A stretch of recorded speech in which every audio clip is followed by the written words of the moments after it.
ભરાવવું પડે જો. હા મોજ છે ને? મજા આવે ને? સારું મજા આવે ને? જબરજસ્ત. લાવ હું પણ થોડું એક મોટું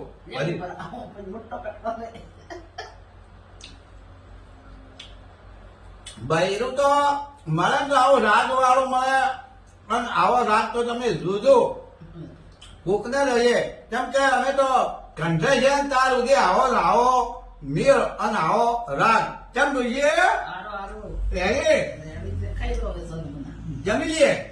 હે મિત્રો, આ વિડીયો જુઓ તો આવો રાગ રાખજો, આગળ વધારજો અને આગળ 10 જણા 20 જણા શેર કરજો, સબસ્ક્રાઈબ કરો અને આવો રાગ રાખી જમવા બેસજો. મિત્રો જુઓ, કમ્પ્લીટ જમજો, પાછા બેસીને બધું લઈને બેસજો, જમવામાં ફેર ના પડે. પછી તમારે કામકાજ હોય એ કરજો, પણ ભેળા બેસી અને સરસથી જમજો. જય માતાજી મિત્રો.